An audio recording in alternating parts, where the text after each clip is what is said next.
نحمدہ نصلی علی رسولہ الکریم اما بعد فاعوذ باللہ من الشیطان الرجیم بسم اللہ الرحمن الرحیم قال اللہ تعالی وقلیل من عبادی الشکور۔ اللہ رب العزت فرماتے ہیں کہ میرے بندوں میں شکر کرنے والے تھوڑے ہیں۔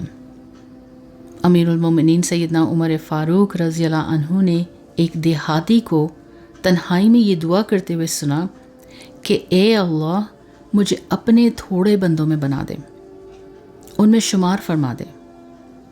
آپ کو اس کے عجیب و دعا پر تعجب ہوا۔ وہ دعا سے جب فارغ ہوا تو آپ نے اس سے سوال کیا کہ یہ تم کیسی دعا مانگ رہے تھے؟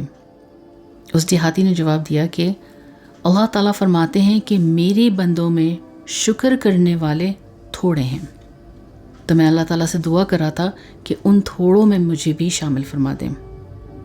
اس جواب کا آپ پر ایک خاص اثر ہوا اور آپ خاموش ہو گئے۔ یعنی اللہ تعالیٰ دن اور رات ہر لمحے اپنی نعمتوں سے نواز رہا ہے، اور پھر بھی اس کے شکر کرنے والے انسان تھوڑے ہیں۔ انسان کتنا ناشکرا ہے، دیکھنے کے باوجود، سننے کے باوجود، سمجھنے کے باوجود بھی یہ نہیں سوچتا کہ ہماری ایک سانس جو نکلتی ہے وہ اللہ کے حکم سے نکلتی ہے، اور واپس سانس جو داخل ہوتی ہے وہ بھی اسی کے حکم سے داخل ہوتی ہے۔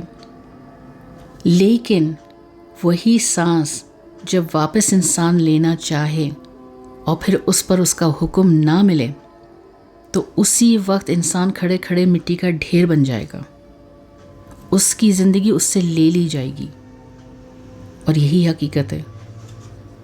لیکن اس کے باوجود بھی انسان اس حقیقت کو نہیں یاد رکھتا، اللہ کو یاد نہیں کرتا، اس کا شکر ادا نہیں کرتا، بس اپنے آپ کو طاقتور سمجھتا ہے۔